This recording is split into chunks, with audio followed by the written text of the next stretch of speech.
starting it. Yeah. Tyler's playing us a little musical odyssey into the episode with his guitar.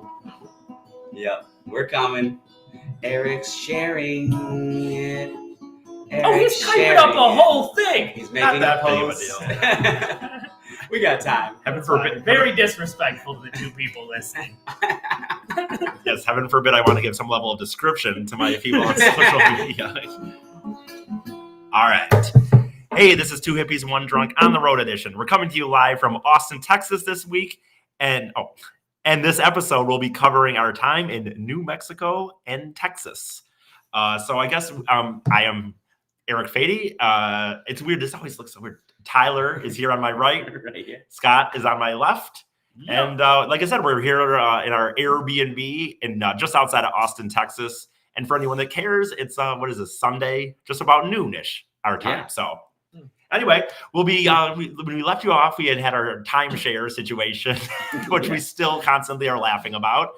And we were in Flagstaff, and since then we've driven up through the northern part of Arizona, and then through lots of New Mexico into Texas, and here we are. So we were going to start off with, when we were in Flagstaff, I had a big boner about wanting to see the Four Corners. As dumb as it is, it's very, very corny and very cliche, but I really did want to see it because it's just something I'm weird like that. So we did that. Scott, would you like to give your initial thoughts on the? I was not excited. I think it's for bumpkins and simpletons. Go ahead. And simpletons. Well, which is fair. I've told Scott on this trip we've had lots of conversations about like what we're getting out of it, what we find interesting.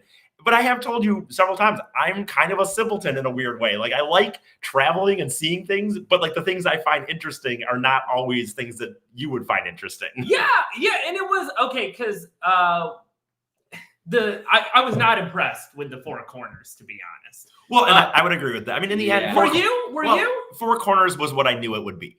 Okay. I just like the idea. I know the discussion really got into like Scott not caring about the arbitrary lines of the states, which I even understand. Yeah. But I do. I mean, as these guys have learned, I'm the person who, like, when we drive straight across state lines, I honk the horn.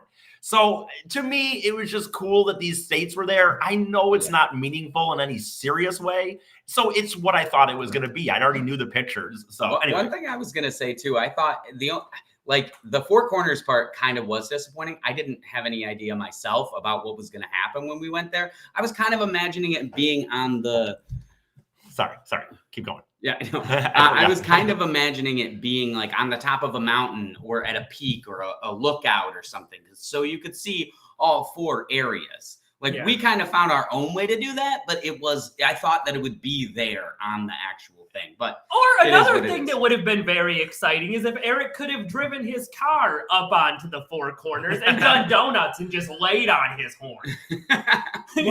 I'm passing to Arizona. I'm passing to Colorado. Right. That would have been exciting. The thing is, Scott already didn't really care. Tyler was interested. I knew what it was going to look like as far as like the monument. Yeah. So it was what it was to me. For me, it was all, and it is a simpleton thing. It was all just about this idea that these four states, and I got my foot in four states. And you definitely laid down in all four states. Yeah, right. For sure. That definitely. And unfortunately, I wasn't able to live out my dream of getting a boner in all four states, but taking your dick out in helicopter. He wanted the helicopter all four states. I felt like it might be inappropriate with all the children waiting in line. Yeah, I know so. In my perception, at least, of that, when we actually got there, it was inside of this little gazebo. Like, it wasn't a very good spot. And then, like, I don't know. The four states are where they are. I mean, the lines are the lines. You didn't have to build a gazebo over it. Nobody forced them to do that. Yeah, it's true. Well, and you should say, charge $5. By the way, we should say this was not a federal government park, though. Yeah. It was run by, I believe, the Navajo. Yeah, I believe it was the Navajo tribe. So, I mean, I don't know what that was. Oh, you guys, I forget you guys don't have headphones. There was like a weird beeping sound right when we said Navajo, so I didn't know if we got fucking like bugged by the government. We were bugged now. Yeah, you didn't hear that, but I know. And the funny thing is, I forgot that you didn't hear that. But anyway. Yeah, what beep? What are you talking about? There was like gone mad. Right, exactly. I don't even know if they heard it. It might have just been me. But anyway, point is, though, so it wasn't run by the federal government, which I actually thought I assumed it would have been. I assumed it would have been what an easy place. State but park. I guess guess they threw a token to the Indians there, the Native Americans, I should say, there, and let them collect that money. But yeah, okay, and if we're bringing up just real quick, kind of all of when we were in this area, all of the Indian tribe, the Native American tribe, the Navajo sort of stuff and everything, we had a very weird experience too on our way there of somebody on a Native American reservation saying that there were dinosaur tracks. Oh, I forgot. Essentially, giving us a tour of that. I feel like that's worth mentioning. Yes, I already forgot about this, so go ahead. Yeah, and we have no idea. It seemed kind of legit. There were things we questioned. Yeah, it did seem like there were velociraptor tracks in the ground. Let me just get in here real quick. So we were driving, and we did have time that day, and just a sign says dinosaur tracks left, and we don't know. And we get there, and it's just some people sitting by a few tents essentially.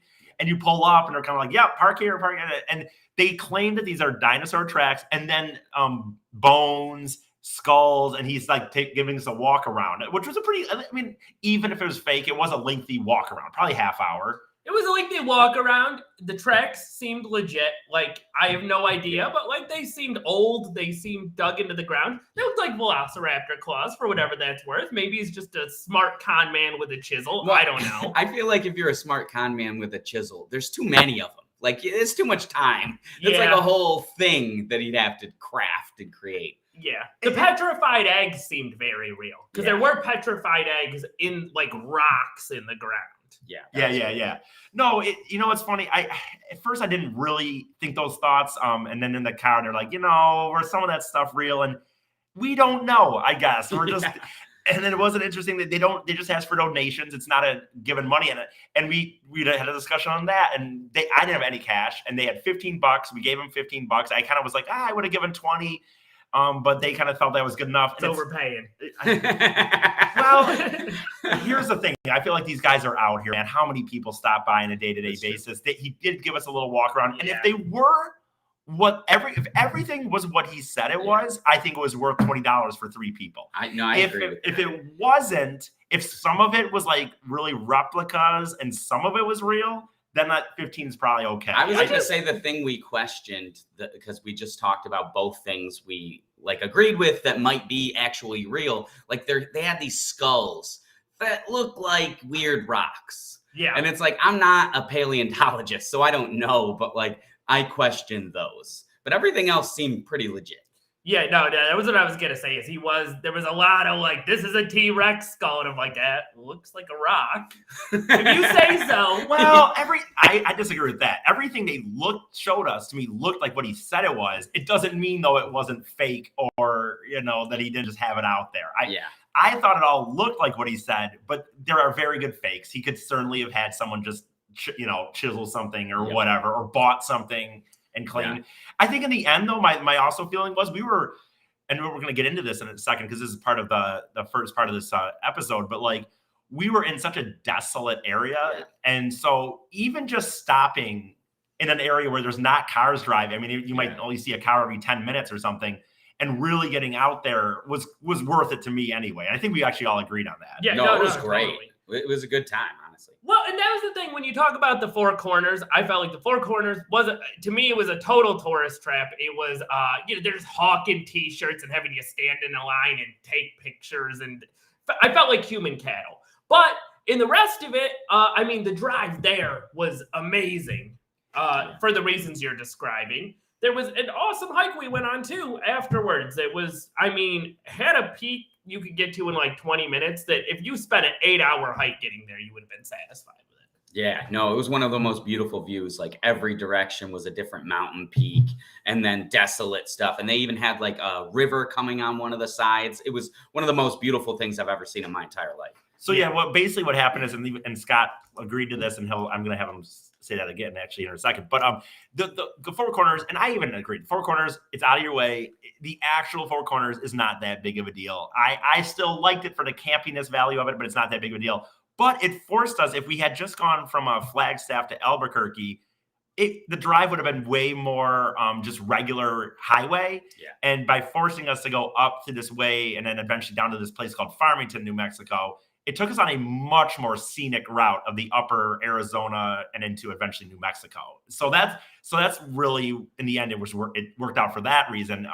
And like Scott was saying, you can say what you told me when we were driving. Oh, just like every, I'm not sure if you're referring to the fact that around every corner you go, there was just another just beautiful, massive like vista of mountains and desert. That were different. Like they were all different. It was like canyons sometimes, and sometimes mountains, sometimes like rivers and lakes and like all these crazy, mostly desert, but a lot of like different shit all over the place. Also, just a tip to anybody looking to bury a body, this is the place.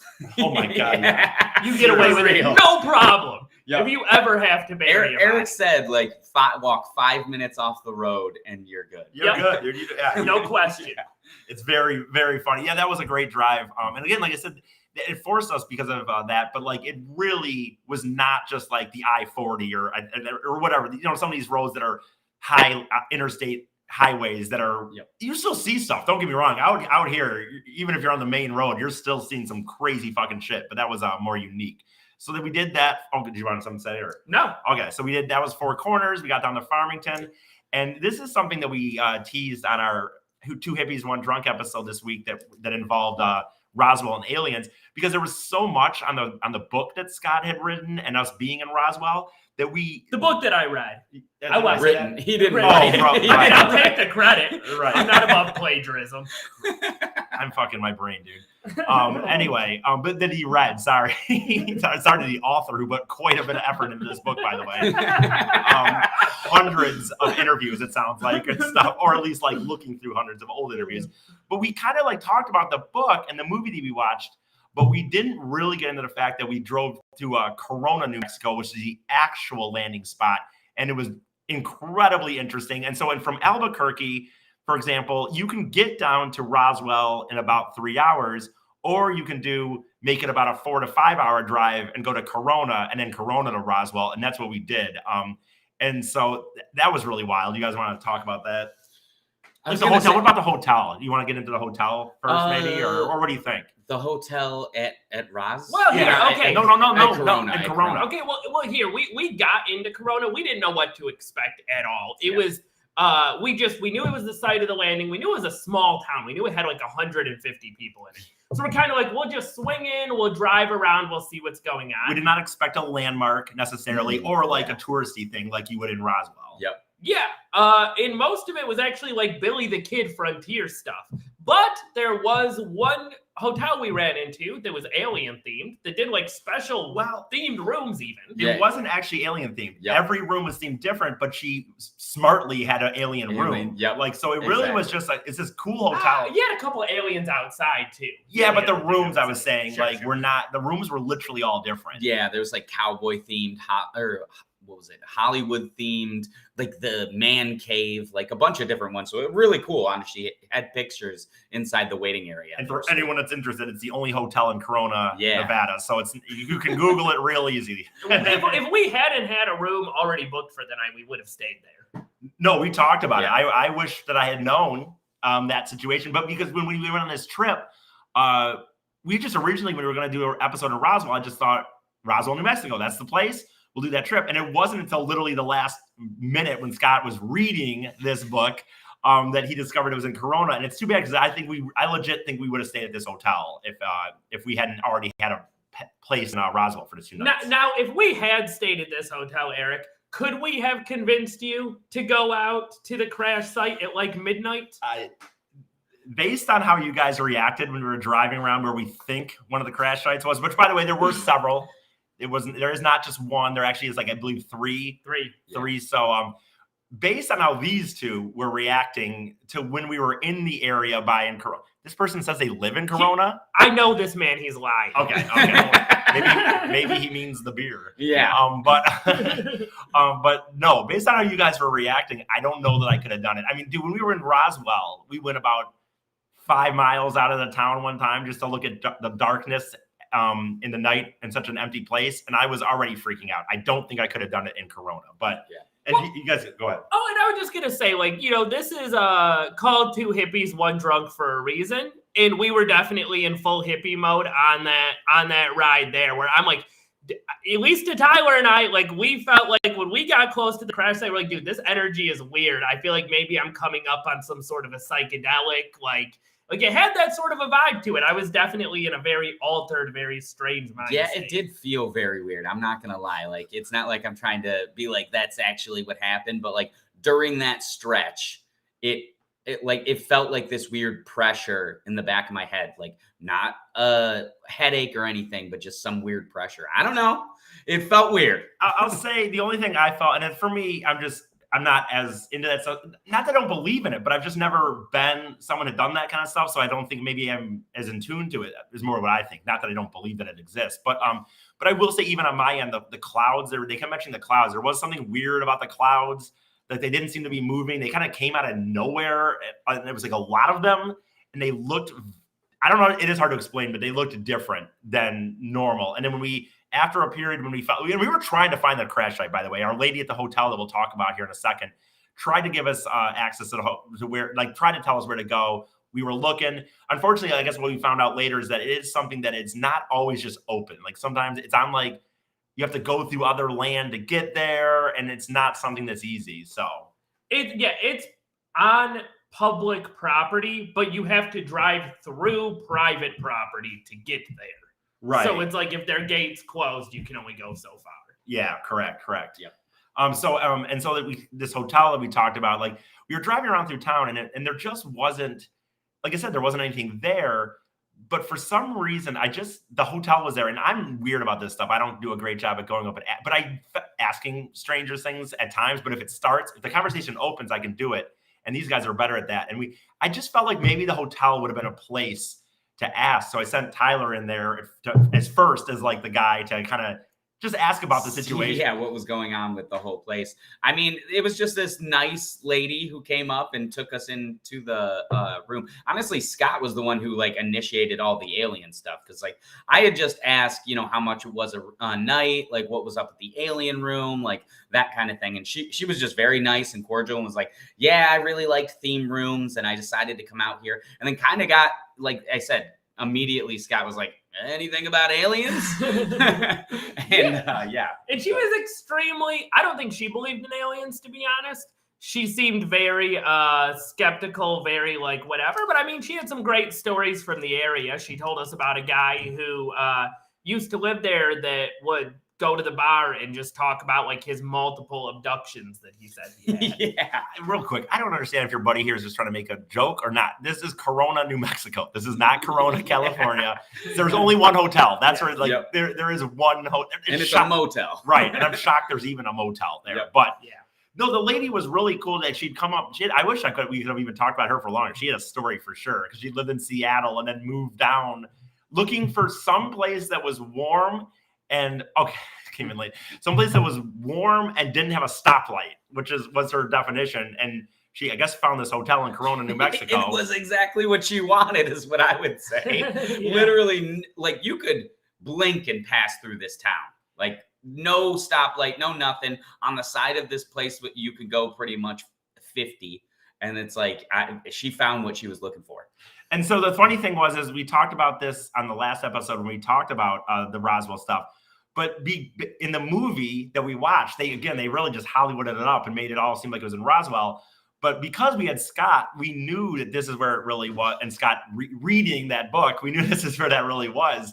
And so, like, she did point us out to that's the bar. The bar in town was the bar. And do you want to like talk about that? No, that was really cool, because we got to go to, there's like a bar supposedly, where in 1947 they were passing around this mystery metal and playing with it like inside of the bar on like July 2nd, 3rd, 4th, like before the government showed up. And it's completely closed down now, but I mean, we got to take pictures in front of it. We got to look inside the windows. Like, that was worth it enough, even to me, to see an actual real thing from the crash. Right. And anyone that's been watching, like, Tyler's been getting these stickers for his guitar, for example. And we went to like the general store and Tyler bought the alien sticker. And no, the woman said when I got the sticker too, like, just nonchalantly, like, this is where the real crash happened. And I was like, yeah, I do now. Thank you. So like, just one of the locals, like, even knowing it, it's pretty dope. Yeah, it's very interesting. It's like, yeah, to me, that was interesting that she said that to him because she's like, this is the real spot, right? And so it's like, and I feel like this is a very Eric thing, like how you've talked about you have very specific like interests or passions and stuff when you go to certain areas. Like I've seen you buy local newspapers and stuff like that, and it cracked me up. We're at this general store. We're kind of like talking about aliens to this lady for a second. Eric is over looking at the local like school's basketball schedule, and he's like, "Look at this! Yeah. Like they got a local basketball schedule." I mean, I like that shit. Another thing I liked was just the hours in general. Like the store was kind of funny to me because like the hours were like, it was like 9 a.m. to 1, whatever, right? Maybe 8 to noon even or something, and then like 4 to 7. Like they just shut down for 3 hours in the middle of the day because there's no way there's enough need. Everyone just knows that they have to be there. So, and so yeah, it was just funny. Like they said, Tyler got that sticker, and she's like, this is the real spot, right? And I actually wish we would have talked to her a little bit because I would have been interested to know her story on that. But it was just so cool going to Corona, and then like we said, we tried to find the real landing site or whatever. I mean, it was something landed there. But we got close. We were in the ballpark. We were in the area. It's interesting because if you look online, you still can't seem to like. It's hard to really even Google exactly where it is for some reason. I wonder why. Right, and then so then we went on to Roswell, and we also did the museum in Roswell. We didn't talk about this much on the other episode because there was just so much from the book, but we did do the UFO Museum in Roswell, so there was that. It was a lot cheesier than Corona. Honestly, Corona felt like authentic. And it was like cool. Yeah. It was interesting. It was like $5 to go in there, and honestly, it was worth it. I feel like I got my money's worth. They did have a cool library that like was filled with UFO books. That was pretty sweet. Yeah, that was really cool. I've never seen something like that at a museum before. Where it was they had like old NASA documents, old like magazines about aliens from like the 1950s and 60s and stuff.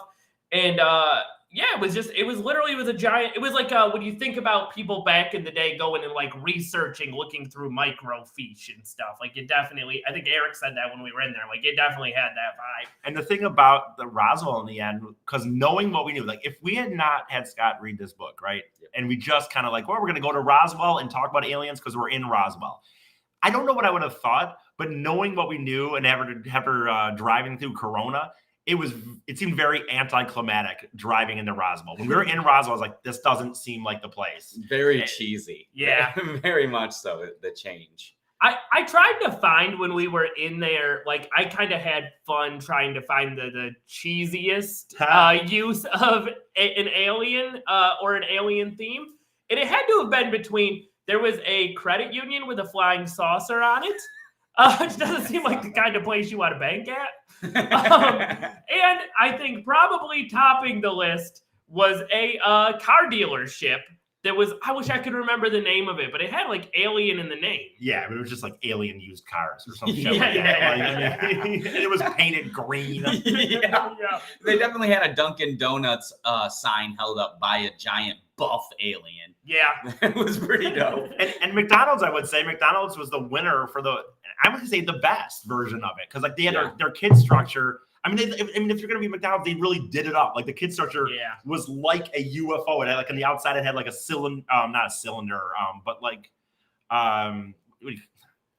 it just looks like a UFO. Yeah, it looks like a UFO on the outside. Like it just looked like a fucking UFO ship on the outside where the kids could play in and stuff. You made a really good point, Eric, about the car dealership one, where you're like, what is the strategy here? Like some tourist rolls into Roswell and decides to buy a fucking car. Right, because there are other dealerships in the place. It's not the only one. Roswell's actually a pretty big city in the end.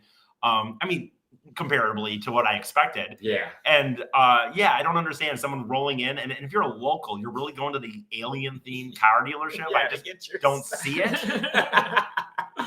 Yeah, I can't believe they have any business. And right. And I kind of mentioned this, so this will kind of be the end of Roswell for the most part. But I mentioned this, we did do this where, unfortunately, the night that we decided to, there was not, it was really cloudy, so we couldn't see the really crazy stars at night because there's just not much around there. But we did drive out still a few miles out the one night, and that was pretty wild. It felt like something could happen to me, but I mean, I was in the air.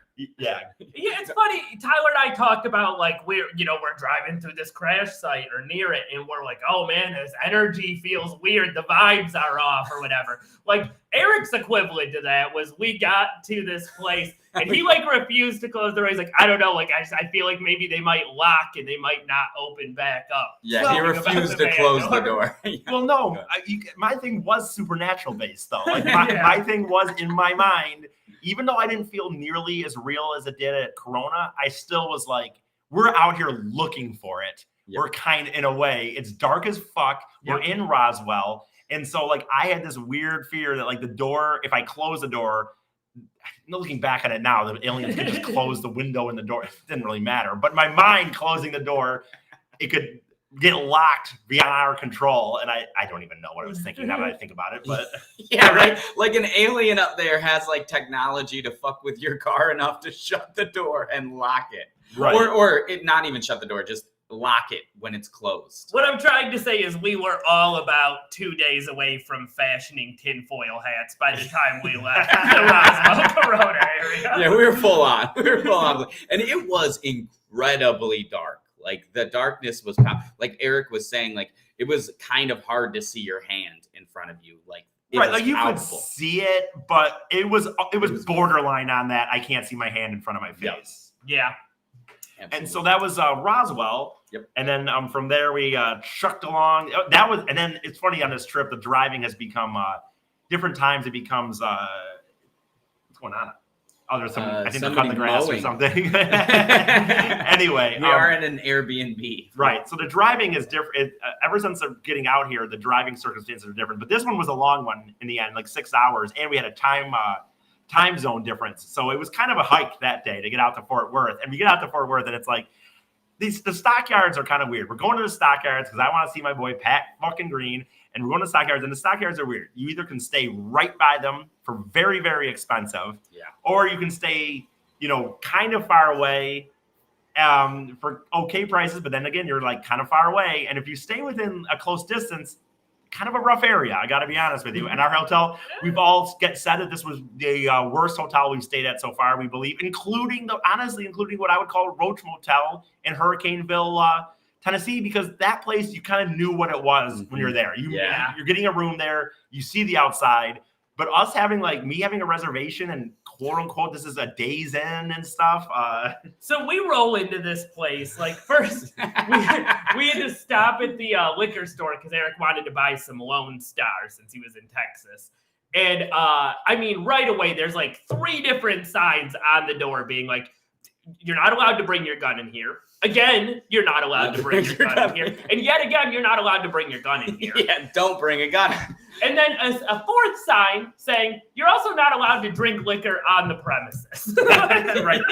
Which I understand. I know what happens. I have never, and I'm a drinker, I've never got beer at the liquor store or whatever and been like, I need to open this right now. Like I'm usually getting it to go somewhere. Yeah.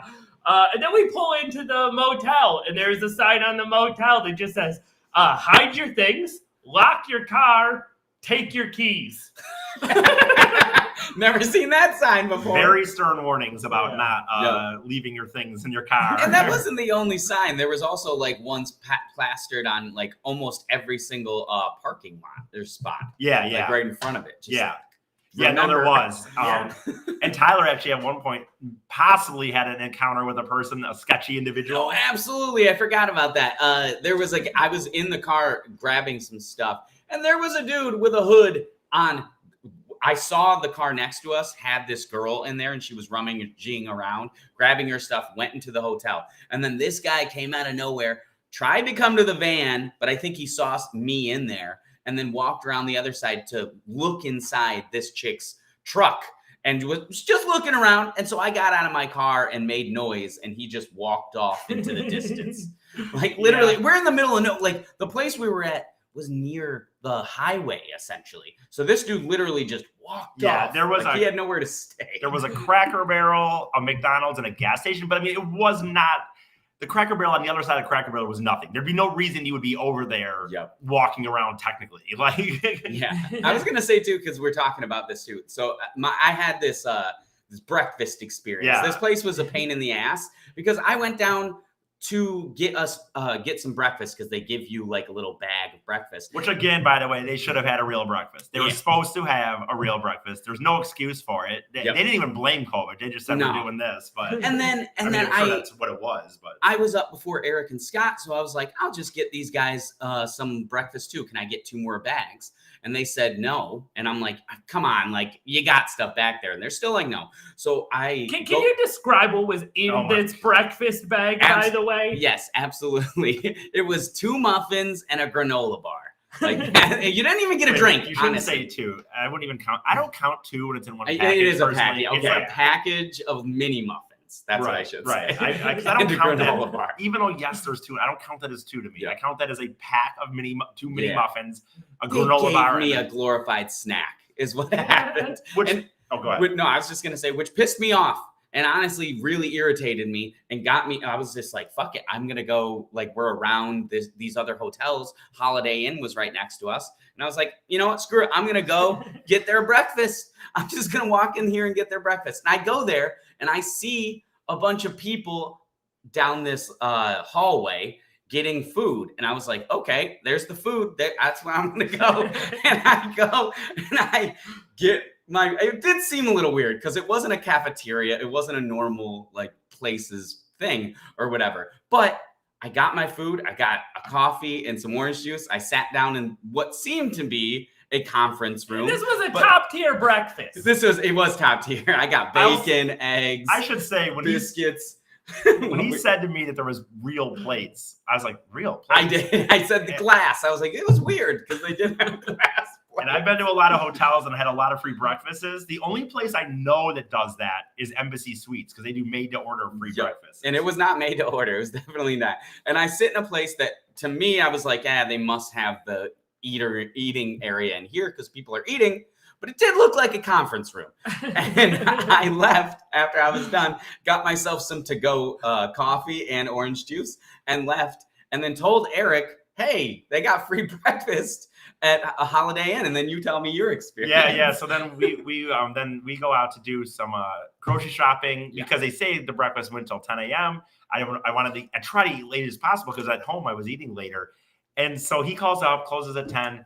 We get back and I'm like, I walk in there and I just start walking to where I think the breakfast would be. And I'm like, and 2 people are like, can I help you? I'm like, yeah, my friend said there was breakfast down here. And then they hand me a menu. I'm like, a menu? I'm like, I'm like, okay, maybe they're doing this thing where they just make it for you. And I'm like, no, there's prices here. And I started walking around and then I actually only found his place. So I was trying to call him. I'm like, dude, where did you go for the breakfast? So to do that, I stepped over to the side where he had been and I see the setup and I'm like, okay, this is where it is. And then I look at him like, dude, there's like a PowerPoint presentation going on. Like these people are like, this was not a continental breakfast. It was part of some business doing like, hey, we're doing a little thing on teamwork today, or our projections for the next year or whatever. And so that's where he was eating his breakfast from. And I didn't get any, and it was all gone by the time I was there. Sucks. It was delicious. I have to say, the executive breakfast is the best kind of breakfast. I agree. Son of a bitch, man. Bacon and eggs and shit. Mm-hmm. And so then I go back our hotel. I don't even give a fuck. This Days Inn in Fort Worth. I don't promise I don't exactly know how to tell you. It's north of the Stockyards and it's a Days Inn and it fucking sucks. And and I don't give a shit, man. This is the most bitter I've seen you since you started this trip. And I don't blame you. Well, there's two things that are bullshit. I made a mistake on the reservation. I can't imagine. I don't know how I did, but I'm making a lot of reservations, so whatever. So I only got a king bed, and I was so frustrated when we got there. I could tell the hotel was garbage when we got there the night before. And so I had to change it to queens. They charged me $70 to change it, which normally in a lot of hotels, queen beds can be even cheaper than a king bed. Yeah. But okay, maybe there's some fee bullshit. We look into it. It was only like a $6 difference. It should have been like a fucking $12 difference. I get charged $70. I don't end up complaining because we end up getting, long story, I just don't feel like it. It's not, and I didn't believe anything would change anyway. But I go to get the breakfast and then like, nope, it's like 9:25. It's like breakfast ends at 9. I'm like, I know, dude, but they're just bags. I know what's in them. There's not like eggs. It's not like he has a frozen meal. They are literally things that are just, they're just sitting back there. You know they are, because they could have 500 of them back there and like, oh, this will last a month or whatever they have. And I am not a confrontational person. I was like, come on, dude. I know, just you can't just give me a bag. I'm in the hotel. I stay here. I'm like, nope, 9 o'clock. I'm like, dude, there's nothing in those bags. I know there's bags. He's like, you don't have any more. I'm like, and I literally said, I don't believe you. And I just walked away. and you always do that thing where you post-game a conversation afterwards. You're like, fuck, I wish I had said that. And like, we were talking about it later, and it's like, I wish so bad we would have been like, okay, Mr. Rules Man, with all your fucking rules. I'm pretty sure also we were supposed to have paid for a place with a working shower and a clean carpet. Right. So. Right. Where does that fit into the rules? Yeah. I think that earns me a goddamn muffin. And that's the other thing. You're not talking like I'm sitting here like, hey, can I get some biscuits and gravy and a sandwich and a yogurt? I know what's in the bag. It's already garbage. It's not enough to fill me up. No. But I should still be able to fucking get it. And they paid for 2 fucking rooms, 2 nights, and then a $7 charge that was bullshit too. I would be willing to bet that bag was in arm's reach. Right, exactly.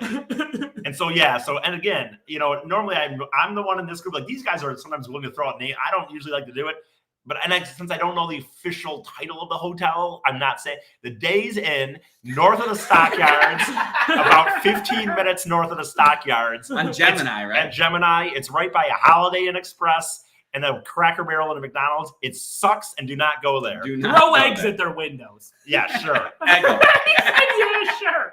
I was expecting some pushback. Good enough. Can we? I was going to say really quick, just before we wrap up this whole breakfast thing. I want to talk about the idea that, like, when Tyler Whitten did that, so easily it could have been a situation where he got caught. These are like 10 people who all knew each other. Right. I mean, there was probably more than 10, but nonetheless, there were a decent amount of people there. And I told Eric later too. I was like, honestly, nobody was in suits. There's a dude in a beanie and a backpack. Yeah. There was like some other people. So I was like, this has got to be their breakfast. Maybe these people were scamming a timeshare. Maybe they were. Maybe they were. And so I'm gonna kind of wrap it up here.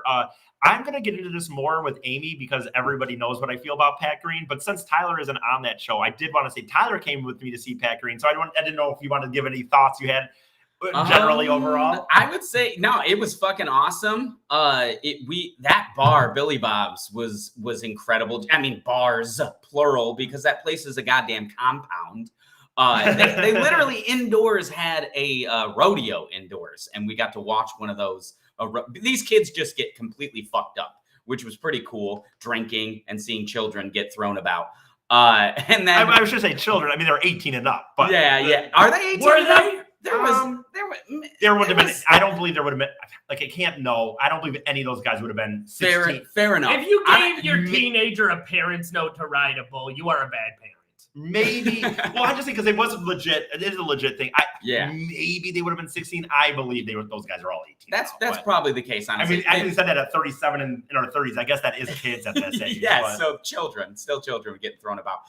And then me and Eric kind of like, walked around this bar, and then the Pat Green concert came on, and it was freaking awesome. We were surrounded by a bunch of people that were super interested in what we're doing and our travel and like all this stuff.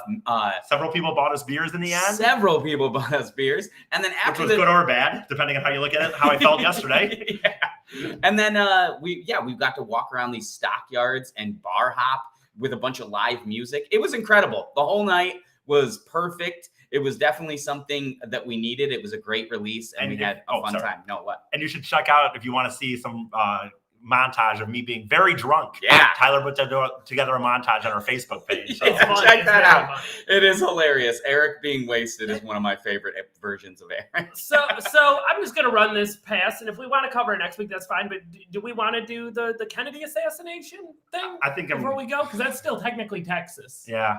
I'm going to save it for next week. Okay. I'm going to save that for next week. We'll talk about that next week and other things. Also, remember, we always do the 2 Hippies, 1 Drunk episode on Wednesdays. This week will be me trying to prove or whatever that Friends is better than King of Queens. Scott is trying to convince me. In a way, it's my episode, but Scott is daring me to see that King of Queens is better than Friends. Is that a way of wording it, I guess? Yeah, and I I want to be clear, like I've said before, it's a race to the bottom. It's not that King of Queens is up here and Friends is down here. It's that, like, King of Queens is here and Friends is, like, slightly very small. I I certainly have some thoughts on that on Wednesday. As I said, I do my Big E comedy venture with Amy on Mondays. And then I have been saying this, and someone said I kind of rushed through this. So I'm going to say, we are on the road. We've all worked hard and saved a lot of money, but the road life is tough, and we are trying to make, a goal of this to be go as long as possible in a best situation we can be. I would never beg for money. All the content is free, but I'm just kind of asking, hey, if you want to throw like $1 an episode or $1 a week, even not an episode, we put out 3 episodes a week plus a lot of content throughout the week. You can go to my Venmo, which is just my name, ERIC, F as in Frank, ADIE. That's my Venmo. It's also listed as the 2TWO Hippies Venmo. And all I'm really, like I said, $1 a week or whatever. I mean, obviously, certainly can take more. Some people have given $100 already, but whatever. You do you. You do you. But it's not needed. It's just something we asked for. But that's it. And again, the following on our social media pages has been incredible. Very, very high numbers compared to what we were getting before we were on the road. So we really all appreciate that. Yeah, just thank you for all of the support, and check out all of our content. We have a lot. Videos, we have our podcast, we're doing Eric doing his podcast 3 a week, and we have our story on our Facebook page. Just a ton of content. Check that out. We have a TikTok as well. It's just 2 hippies, 1 drunk with the letter 2 and the the number 1, the number 2 and the number 1. And check that out, and just all of our content. And we appreciate everything you guys have been doing to support us. Got anything, Scott? Give us 5-star reviews and comment, and that's one of the best ways you can help us as well on iTunes. Comment, and then sharing our Facebook posts. Like, we make posts. If you think a video is funny or something, shares help out a lot as far as the algorithm goes and getting that spread around. So I guess that's it. So for now, that's it for 2 hippies, 1 drunk on the road from Austin. The next time we'll be doing this, I'm trying to think. Well, I don't know what day, but I know that we'll be in New Orleans. So, all right. Yeah. All right. See you next week. Well, this week, coming up this week on Wednesday. Well, tomorrow. Jesus.